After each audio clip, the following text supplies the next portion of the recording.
All right.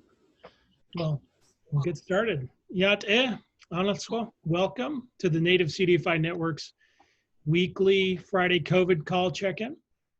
Thank you for taking the time to join us.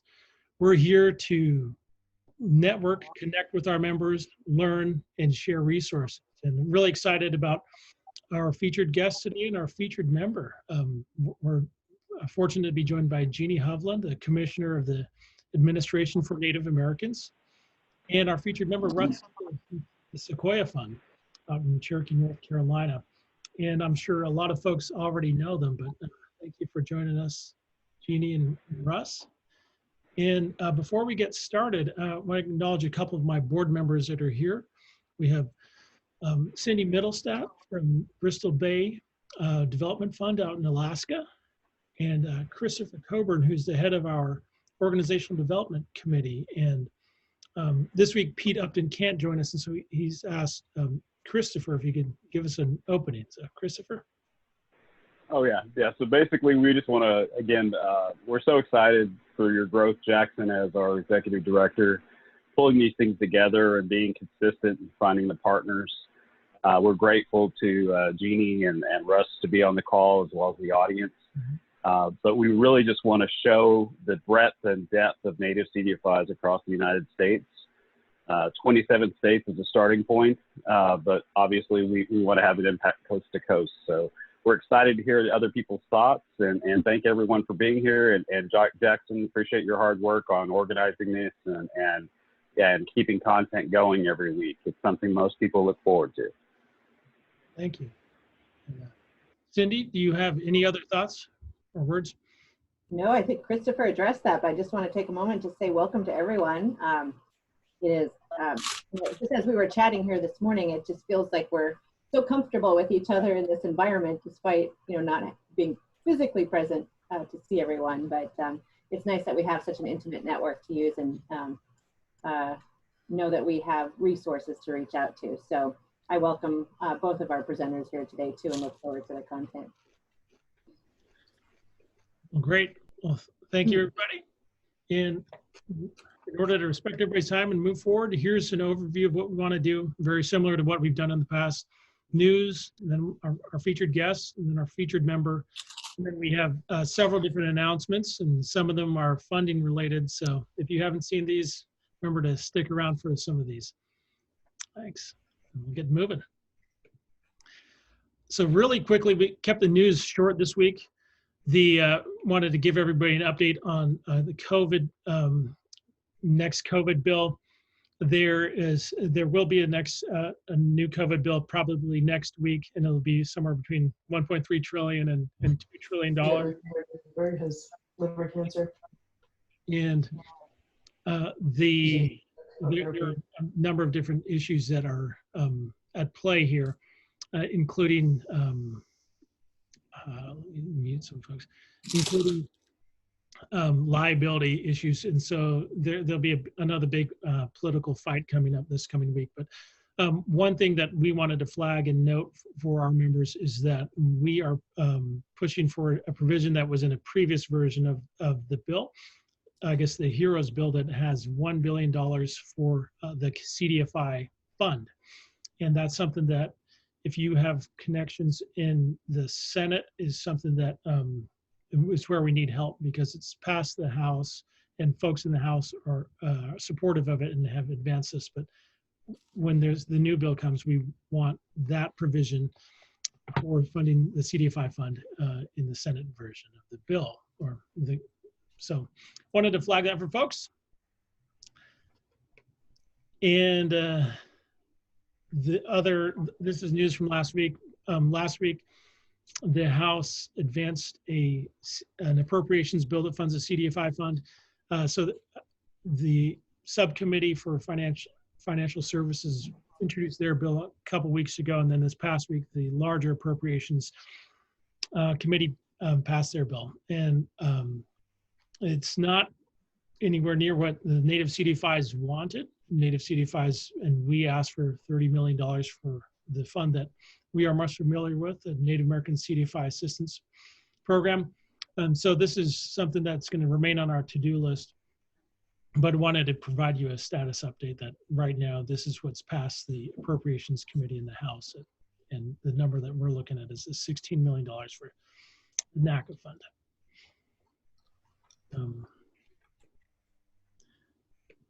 Cool. And then with that, let's get to the fun stuff.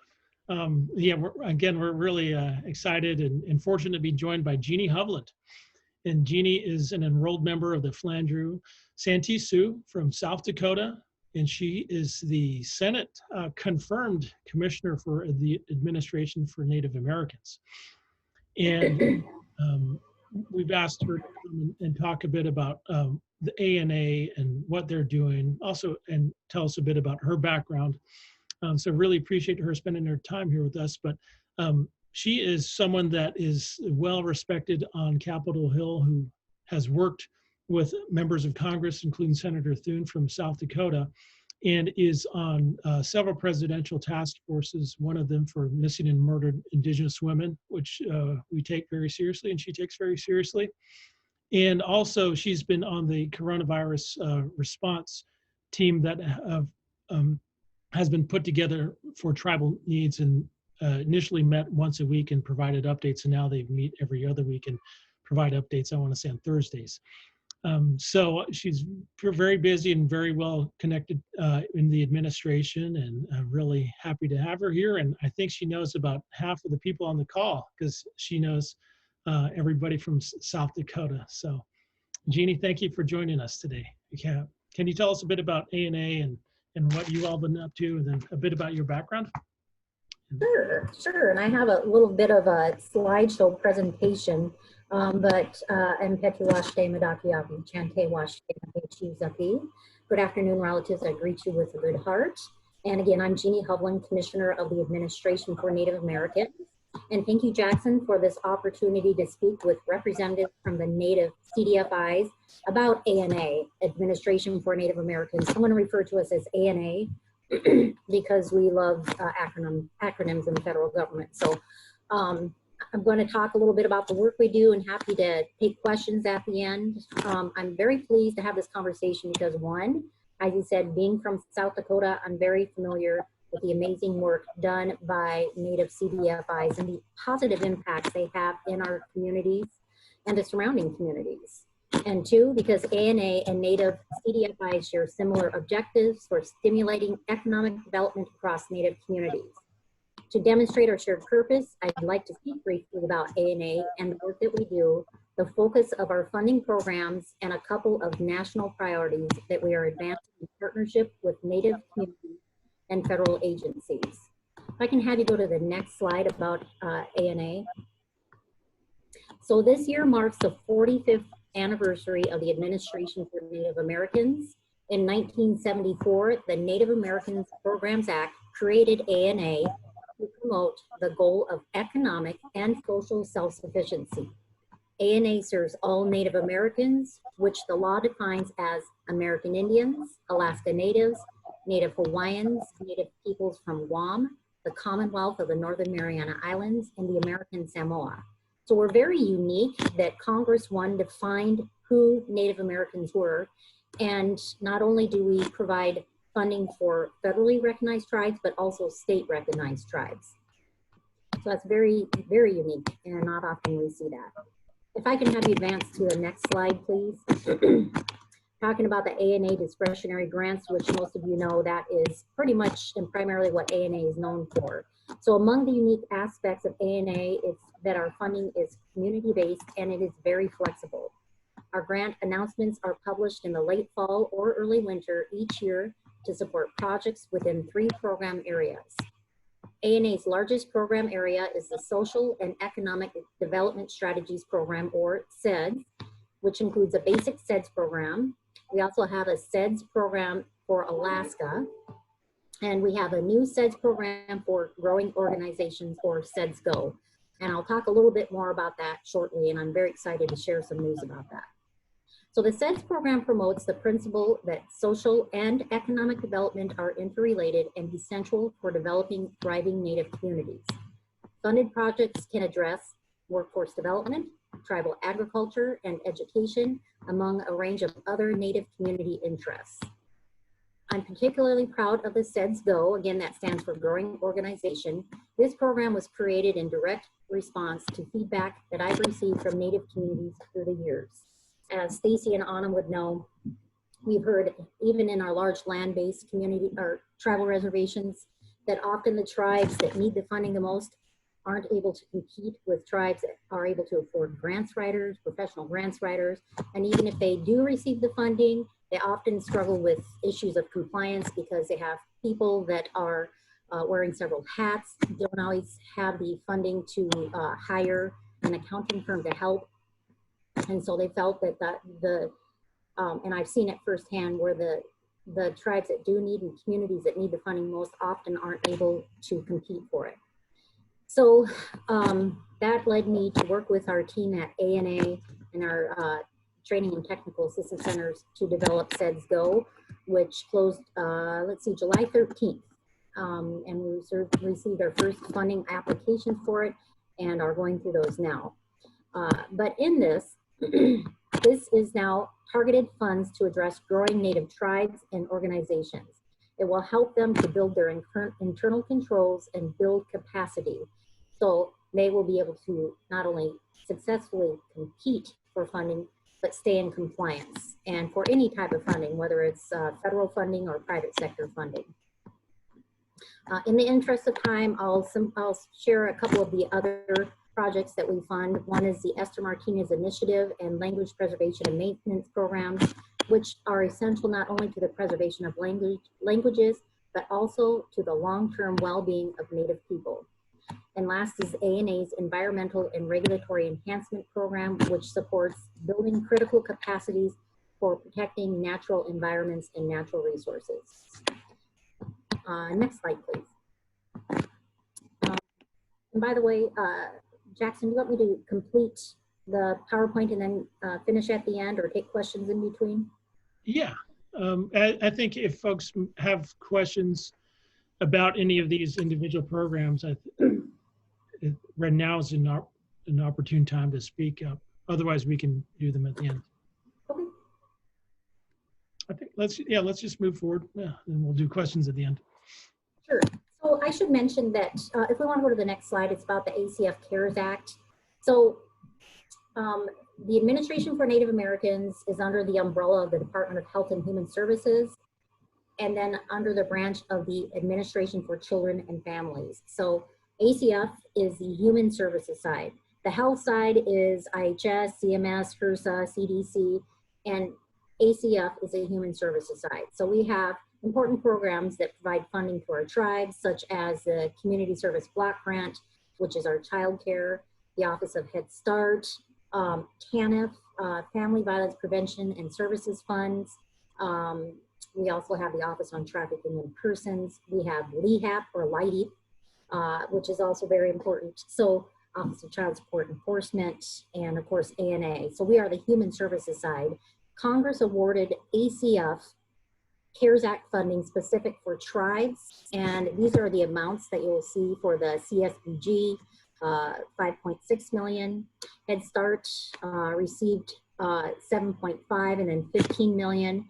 And in addition, Head Start did expand their summer program, allowing any Head Start grantee to be able to participate, tribal included, even if they had not participated in the past. And then the Stephanie Tubbs Child Welfare Services Program, 1.13, and the FIPSA, Family Violence Prevention Services Funds, which is for domestic violence, funding our domestic violence shelters. We've heard how because of COVID and the stressors, there's been an increase in substance use and domestic violence, and really trying to get support services to homes, trying to get victims of domestic violence to safety. So Congress recognized that and did receive additional funds. ANA did not receive any additional funds, but we've been able to meet our goals yet at this point. Jeannie, we have one question from Sure.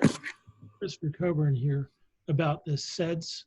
So he says, the SEDS available to CDFIs, and can any funds be used toward operating expenses such as personnel costs to provide services to clients? So it can. You must be a Native nonprofit, and under our regulations, Native nonprofit is 50% or more must be Native American on your board. And so yes, if you meet those qualifications, and it can be used, yes, for to hire staff to oversee the grant. We fund projects, not programs. So we couldn't come in and supplement a current program. Like say you want to supplement LIHEAP and the staff there. It couldn't be used to supplement a current program, but you could create a project within LIHEAP and utilize some of the funding for staff to support that project with the goals were in it. Does that make sense? I think so, yeah. That makes Okay. sense. Move to the next slide. Sure. I just wanted to talk about also that in addition to Commissioner, I'm Deputy Assistant Secretary for Native American Affairs for the Administration for Children and Families. So we have been meeting with our Tribal Advisory Committee for ACF on a bi-weekly basis. We just moved to monthly because of the COVID. We started meeting more regularly, and we are working on coming out with a public service announcement with our advisory committee members, including President Nez from the Navajo Nation, to talk about as resilient, or as Native people, we are resilient, we're warriors, we're survivors, we will survive this pandemic, but we also have a responsibility to be safe and keep our community safe. So be watching for that PSA to come out, but also talking about important issues when Congress comes to us, if there is another stimulus, to be able to offer technical assistance. Like that's why today is really important to hear from you, your feedback about what you talked about. If I'm asked, you know, I can't lobby, but if I'm asked to weigh in on some legislation, I can weigh in from your point of view. So also keep that in mind today in your questions. So talking about some of our federal policy and program priorities, I spent my first year, I'm in my second year now, and the end of June was my second year. I committed to meeting with as many tribal leaders and communities as possible, including our Pacific Islanders and Native Hawaiians, to hear what they wanted me to focus on as my priorities. And at the top was always the issue of missing and murdered Native Americans.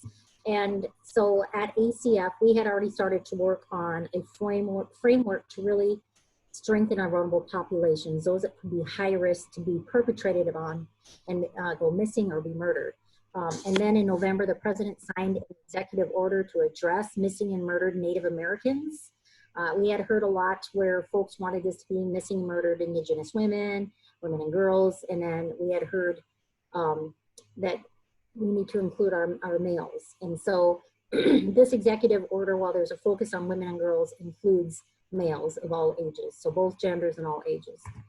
This executive order established Operation Lady Justice Task Force, which I am a member of. On behalf of the Department of Health and Human Services, I'm leading the task force development of a federal communication and outreach strategy, and again, the ACF framework for responding to missing and murdered Native Americans. It is important to note that many of the murdered and missing Native American efforts to date focus on finding missing Native relatives to seek justice. While law enforcement and justice-related actions are critical, public health actions are warranted as well as and must be pursued.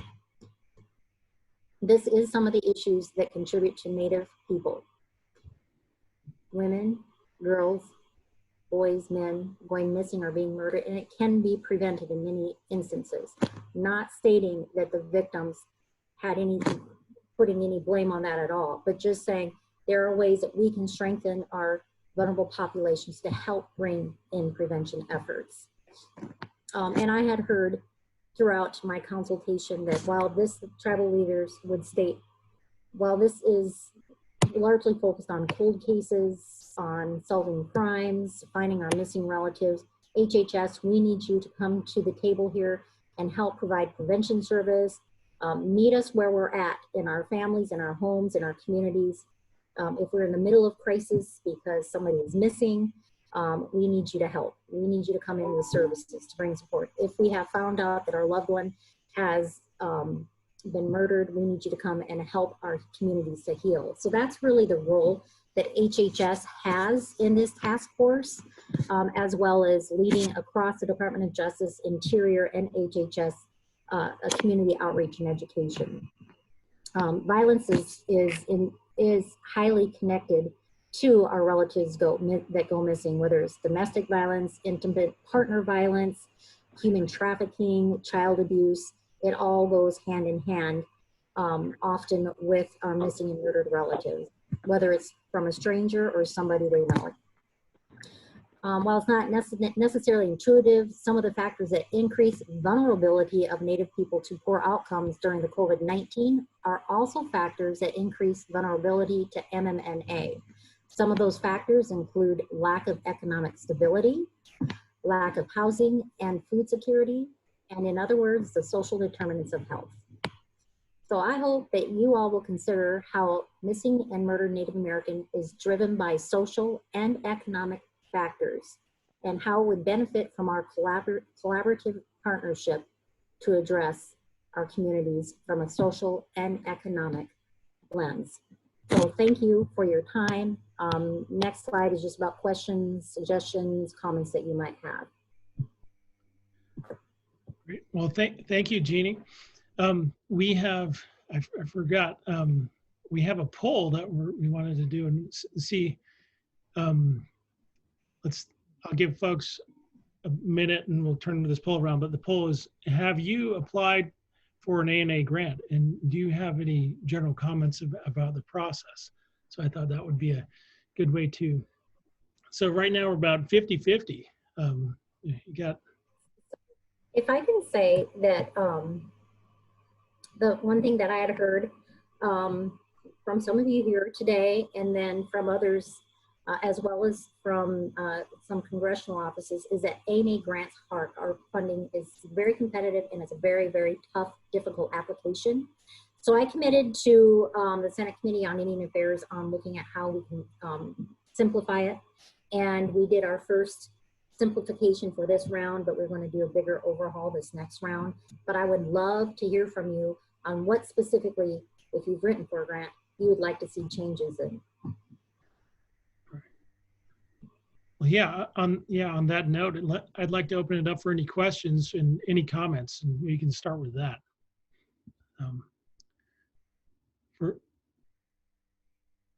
It looks like we have one in the, oh yeah. I can, I'll unmute Nikki. You can ask your question.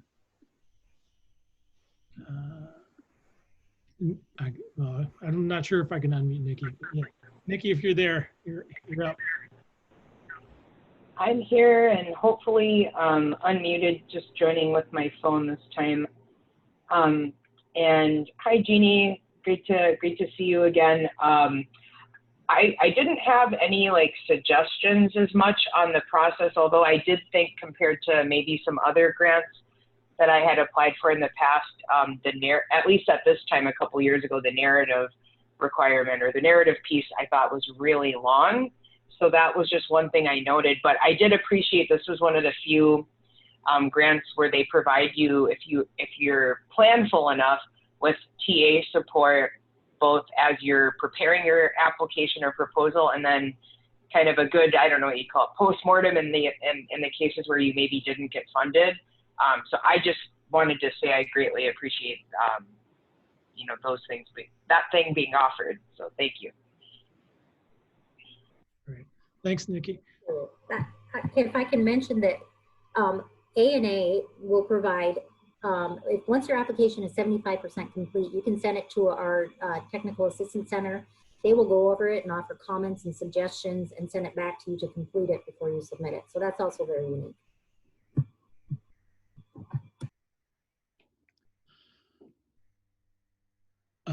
Well, we have you. Some of our members are active in South Dakota, and you're from South Dakota. And one of the things that's come out of there is the USDA has a pilot program for something called 502 home loans. And we're big fans of that. And the NCN's taken a position that the pilot needs to be extended, and not only extended, but expanded to other areas in Indian country. And we wanted to flag that for you. And when if it comes up in your conversations on the Hill, that needs to be supported. Thank you. I'm very familiar with it, thanks to Joanna, who's also on the line, and several of you here. So thank you for continuing on with that. I think that's brilliant and very innovative. Thanks.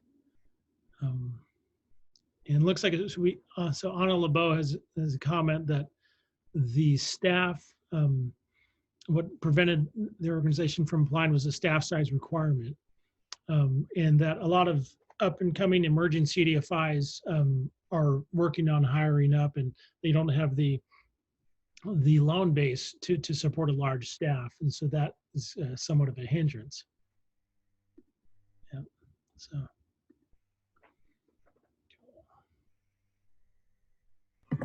I think. Thank you for sharing that, Anna, and I'd love to follow up with you afterwards and get a little bit more information and talk with our program office about that. Maybe after our panel reviews or in panel reviews for the next few weeks. That'd be great. Okay, thank you. I'll put my email address on here. Awesome. All right. Well, unless anyone has any other questions right now, we're going to wrap that up. So, Jackson, can I just add quickly to thank Jeanie for being on this call. Thank you, Jackson, for hosting her. And Jeanie, it's great to see you. And also just to let you know, as Jackson mentioned on 502, we're also looking at doing the same type of pilot with the Veterans Native American Direct Loan Program. And I know you're a huge fan and supporter of Native veterans. So just wanted to let you know we're in discussions with the VA department about that as well. Thank you for letting me know that, and I have met with Secretary Wilkie, and I know he really wants to support all veterans and our Native veterans, and so I will be sure when I have a discussion with him to bring that up. So thank you for remembering our Native veterans. Yeah, and they actually, your old boss and his colleagues, they supported they requested a study on the Native American Direct Loan Program, so we're hoping to get some really good data out of that as well for veterans. all right. Well, thank you, Jeanie, for being flexible and generous with your time and joining us, and really appreciate it. Thank you. I was honored to be here. Thank you for this opportunity, and please invite me back again. We will. For all the work you do. All right. Well, thanks. All right. So yeah, feel free to stay on, but if you have to drop off, that's fine too. Great. Cool. And I'm going to pull up our next PowerPoint. So 1 second.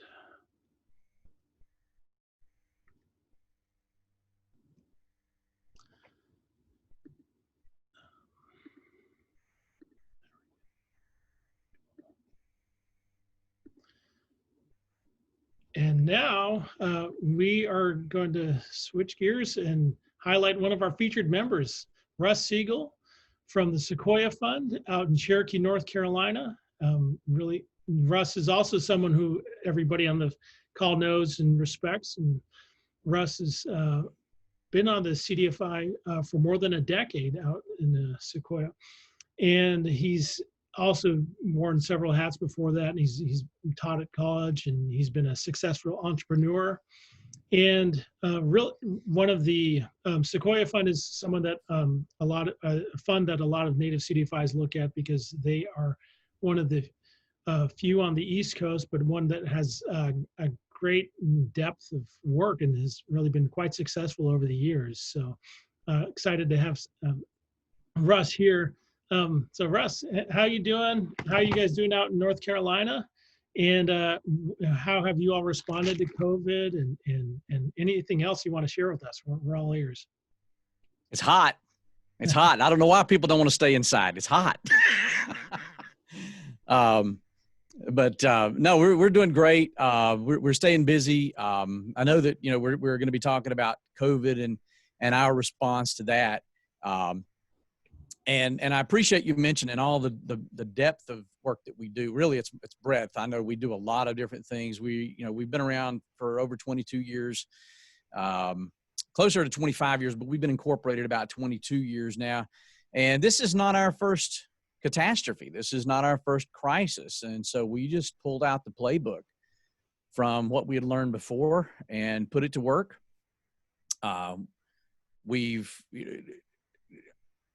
I think what really struck me, I was at the RES conference, as I know many of you were, in Las Vegas.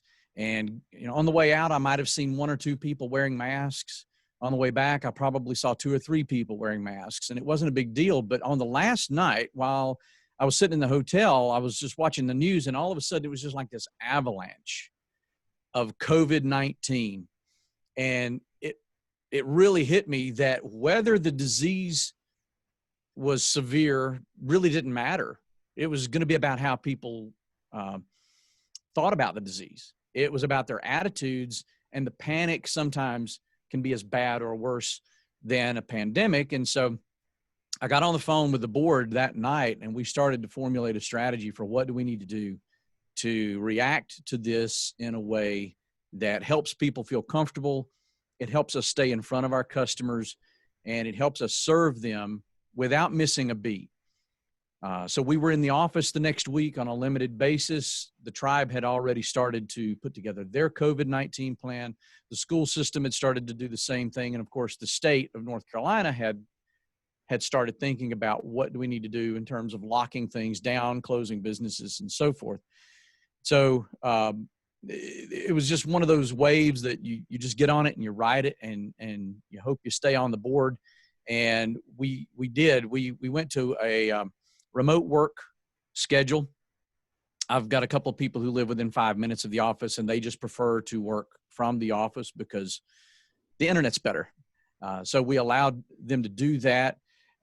We just decided that Zoom was going to be our friend. We started having regular meetings with Zoom, or on Zoom. We started having Zoom board meetings, which has actually gone really well. I found that the lighter our board meeting agenda, the longer the meeting, because people like to get together and chat. And we've not had a meeting over an hour since we started using Zoom. So yay, COVID-19. It is making us a little more efficient. We started, everybody's forwarded their phones. We're paying a cell phone stipend to make sure that, we're covering people as they're out of the office, but they're still taking calls. And we're actually more responsive now than we were when we were in the office. We're answering calls quicker. We're responding to customers faster. The emails are getting answered quicker. And so it has had an amazing effect that it really focused everybody on the needs of our customers.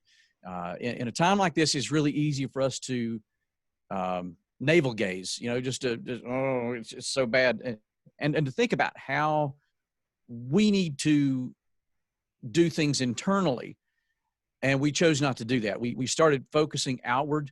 We started seeing a lot of banks just doing blanket forbearance, blanket payment deferrals, things like that. And I see Paul Hodgert is on the call with Common Goals. We use the T software, and they gave us an easy way to do that. We could just hit a button basically and turn everybody's payments off. Now we have an attorney that we pay a lot of money to who fusses at us if we do stuff like that. And we thought, okay, do we hit the button and make it really easy? Or do we have, if we do that, are we willing to deal with our attorney crawling down our necks because this is not the way he wants us to do things? And we just decided that we would do a blanket, no questions asked loan modification for anybody who was current to within 90 days or no more than 90 days past due.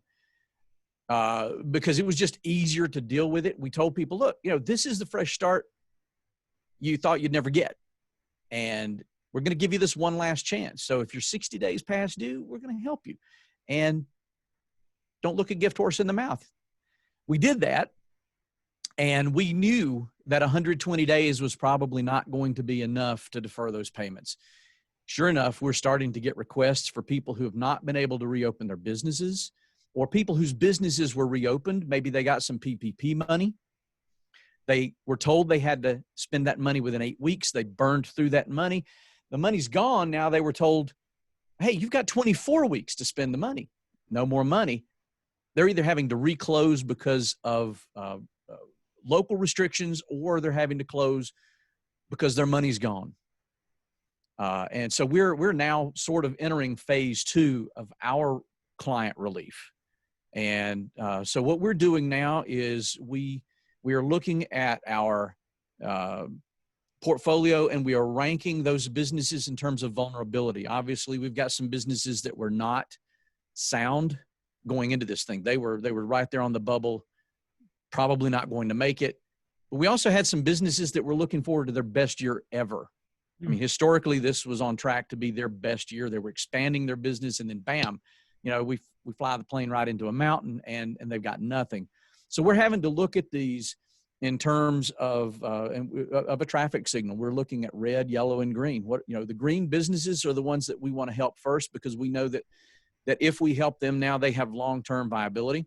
Yellow businesses, we're going to be a little more careful with. Red businesses, we may not be able to do anything for them because they were essentially bankrupt before this thing started. We just kicked the can down the road a little bit, so to speak.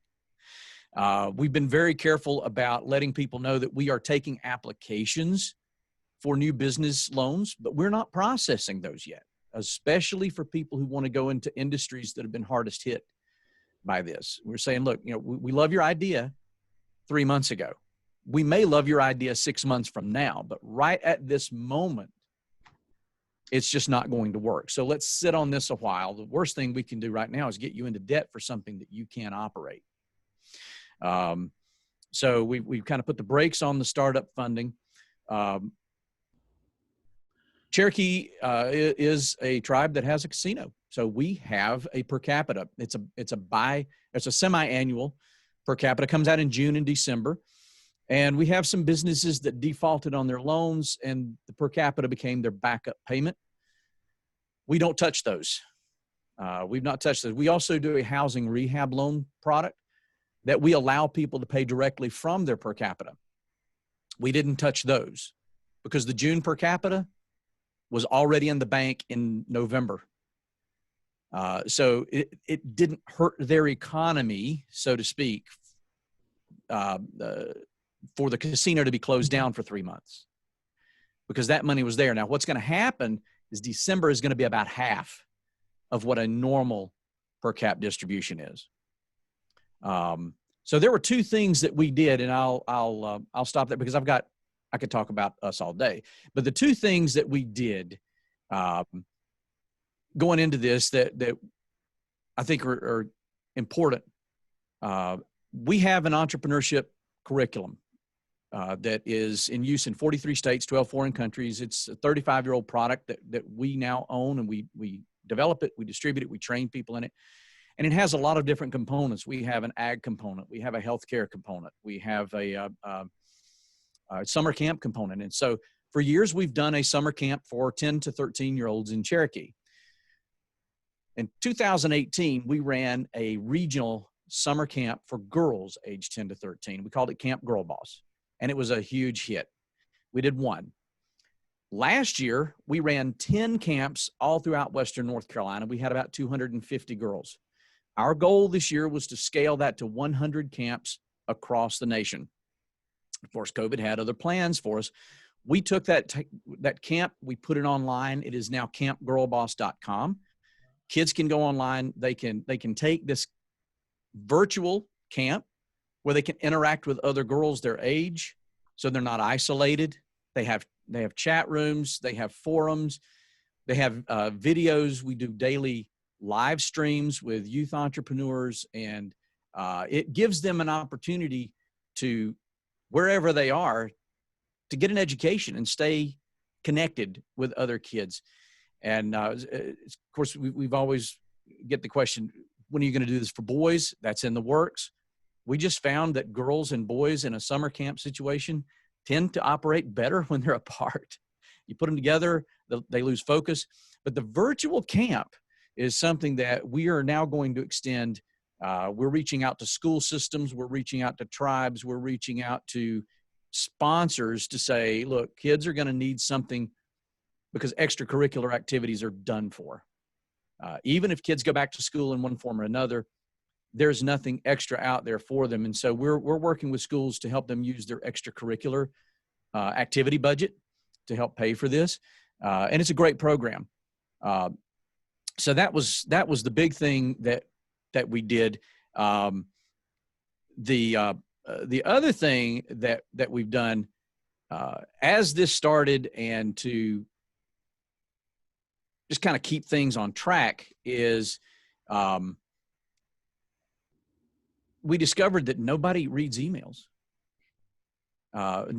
People won't take 30 seconds to read an email, but they'll spend 3 minutes or 15 minutes watching a video. So we have gotten very heavy into video. We've started connecting with our community through live streams. We ran one this morning with Traditional Hands, Native American Jewelry and Art. We did that on Facebook. And so we're running live streams on YouTube and Facebook. We're doing interviews with folks. If I have something that could go in an email, I write the email, and then I put the email in front of my camera, and then I I read the email, and we put it out in a video. And the engagement is so much better, I think, because people are isolated. They're looking for ways to connect. And just having someone's face, giving them this information, whether it's about the PPP extension or anything else, is extremely important, just to stay in front of our customers and let them know. To that end, as I mentioned before, we're looking at a December per cap that's going to be in the tank, maybe even next June. This has become guaranteed income that people have not really thought about. They do expect it. They plan for it. And knowing that people are not going to think about that check until it hits their bank account, and then they're going to be surprised. We started thinking, as a CDFI, what is our role in this? Nobody wants to talk about it because it's scary. As many of you know, Sean Spruce works with the Owista First Nations. So we have engaged Sean to do an educational series specifically focused on income disruption, the loss of per cap. And this is something that not only Cherokee can benefit from. So we're going to create this for Cherokee. We're going to roll this out. It's going to be a series of webinars and interviews, and it's going to be very virtual. It's going to be it's going to be where people can access it without having to be in a classroom. And it's not going to be focused on financial literacy. It is focused on what happens when the money you expect isn't there. Because not only in December are you planning to buy Christmas gifts, you have house payments coming out of that. You have utilities payments coming out of that. Maybe you have mandated payments, court costs, child support, other things like that already reduce that amount. So now we're looking at a devastation that's going to hit people's mailbox or their bank account in the 1st of December. So what we want to do is we're going to make this available to other tribes. We're paying for it. We want to find a way for Sean to be compensated somehow. You know, we don't want to buy the record and then share it with all our neighbors. We want to make sure that the artist gets some kind of compensation, but it is too important for us to keep because of so many tribes that have a per capita, a birthday check, or something along those lines. And so we want to provide that and make that available. And that's probably going to be ready in the next couple of weeks. We would rather people be scared right now, but be able to prepare for what's going to happen in December when that money doesn't hit their account, than for them to be unaware right now and blindsided in December. Wow. So those are the big things we're working on right now. That's a lot. And so, I don't know where to start. I also wanted to see if you had coordinated, or the state or the tribe had coordinated on CARES Act funds. But before we get to that, Cindy Middleset has a question. I'll just read real quickly. She wants to know what technology you use for the virtual camps and trainings. And do you have families, borrowers, kids who don't have access to technology? Yeah. So we do. And we have parents who call us and say, I have to leave my cell phone at home for my daughter to do this camp because we don't have a computer. So we were using Kajabi, which is a learning management system, and we've just converted over to Busy Bee. Busy Bee is a platform that allows this to work on mobile, and it's based in Hawaii. It's a native-owned company, and its technology is beyond compare. We were just so blown away by this. It just makes it so easy for kids to be able to do this. And unfortunately, we realize that the reality is people still don't have good access to internet. So we're just reaching people where we can, however we can, and we're trying to make it as easy as possible to do that. And then, and what about the CARES Act? So tribes got money, states got money. Did you all? Did they look at you? Well, we only do about $1.5 million in lending a year, so we were far from the 10 million mark that Congress saw fit to. Yeah. I think they dropped it from 50 million to 10 million, and we were still not even in the ballpark. However, we have teamed up with some other CDFIs, non-native CDFIs, and together there was an organization in North Carolina that was able to corral some of that money, and we now just refer all of our EIDL loans and PPP loans. We refer those through a central CDFI that has the capacity to process all of these, and we just get a referral check from that. It wasn't worth trying to fight when we could be busy about getting people in the pipeline. Yeah. We actually have had a lot of people funded through that who could not even go through their own banks. Of course, banks work with us. We're not going to process your application. We just don't have the capacity to do everybody. And in Cherokee, we only have one bank. So there are people who bank with other banks off the boundary, but this one bank said we have to limit this. So we were able to be that pipeline for folks. The Eastern Band also came up with their own stimulus, and it was a two-pronged stimulus package. One is if you had payroll over a given period of time, and that was very well defined. If you had payroll of over $5,000, even if your payroll was $50,000, you qualified for a $10,000 payroll grant. If it was less than $5,000, you got up to a $5,000 payroll grant. So the tribe engaged us to process those applications. We actually devised the application, rolled it out online, and people apply for that. We handle all of that, and then we disperse the checks. We're also responsible for reporting back to tribal council on how that money is used. And so just like loan documents and follow-up, we keep up with how people are spending that money. The second prong of that was a levy rebate. So the tribe said, okay, if you've paid in levy from October 1, the beginning of the fiscal year, we're going to have a sliding scale. The more you paid in, the lower the percentage that you get back. But they're giving back that money. And we've had people who came in and they said, I don't know what to do. I don't know what to do. And we said, well, you qualify for a payroll grant and you qualify to get some of your levy back. We've had people in our office crying because this is literally the only thing they have access to. They missed the deadline on the PPP. The money ran out. They were too far, in the back of the line that they couldn't do this.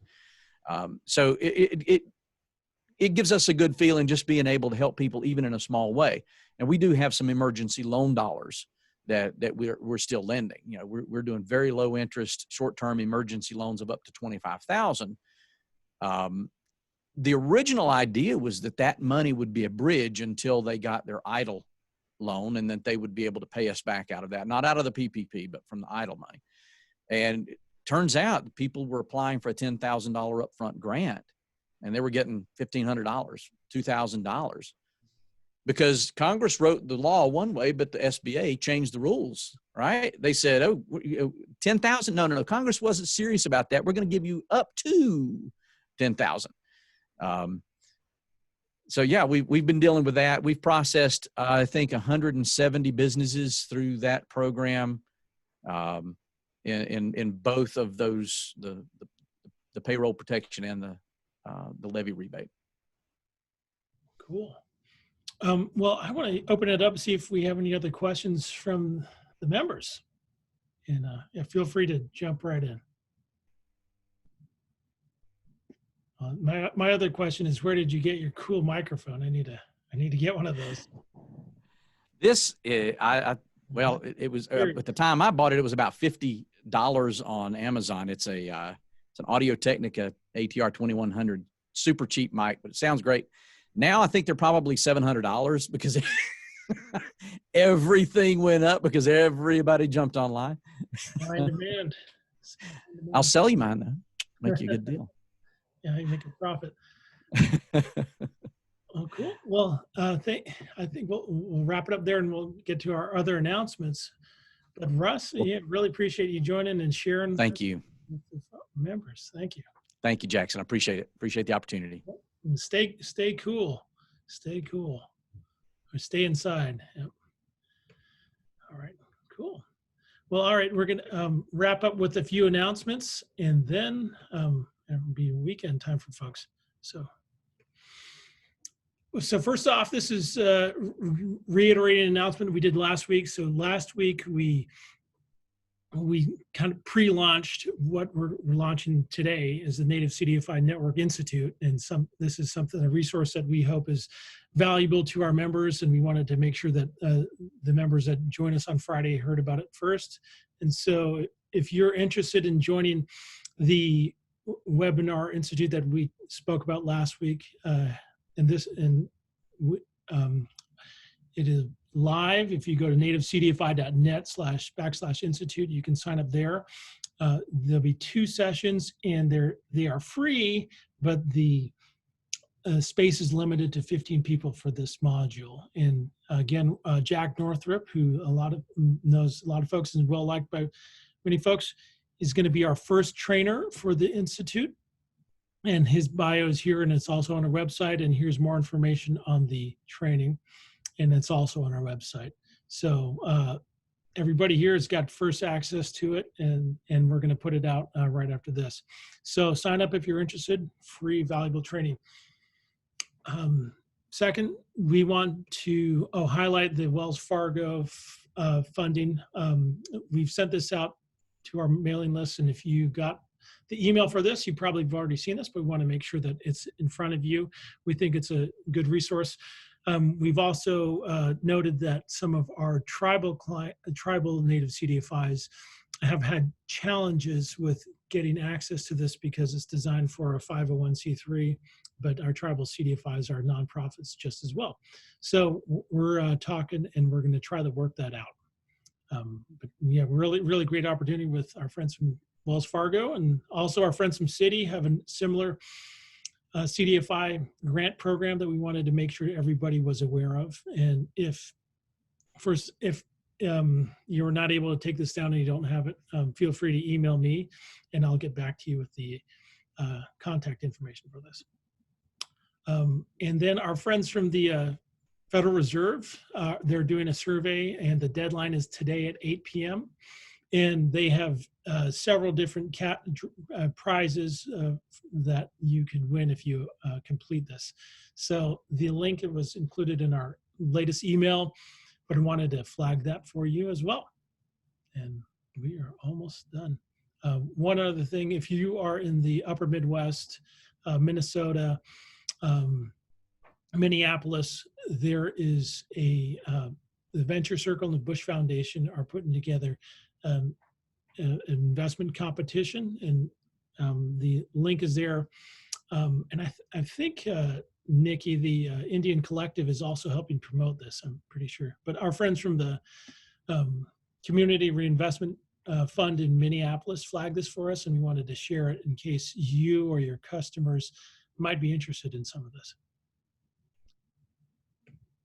And again, NCN, we're hiring. And if you know anybody who's interested in working with the National Native CDFI Network, please have them reach out to me, and we're excited about this. And with that, I do not have anything else to add. Really happy that everybody joined us, and I want to see if Cindy Middlesad or Christopher Coburn have any last words. Jackson, I did have a question. I had received an alert this morning that there is some movement in Congress about creating an automatic forgiveness feature for the PPP in this next economic relief round. Is that on the radar? What have you heard? Yeah, so the folks have been talking about that actually for about a couple months, and up until recently, it hadn't, I guess, been something that I thought we needed to push. But yeah, absolutely right. I think that's something that we need to get behind. And thanks for flagging. And yeah, I'll look a little.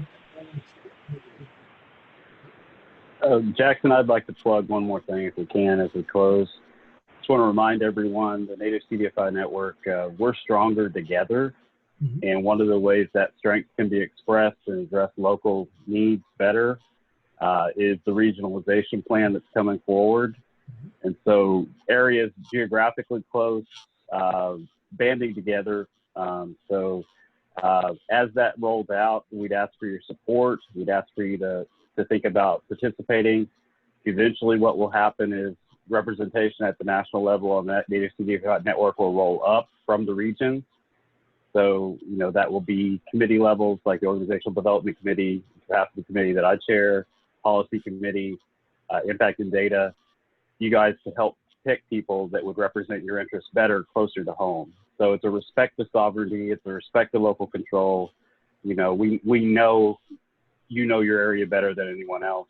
We want that reflected in, and eventually that'll be how we set nominees for the board as well. So as that rolls out, please be involved and consider, you know, banding together to form the regional groups to really just represent your voice better. So thank everyone for coming. Thank everybody for being involved. If you have questions on the regionalization, please reach out to Jackson or me or any of the other board members, and we'd be happy to answer them. I hope you all have a great weekend. And if you're in an area other than Alaska where it's crazy hot, be careful. And in Alaska, enjoy it. Thank you, everybody. All right. Thanks, Christopher. Bye-bye. Thanks, Russ.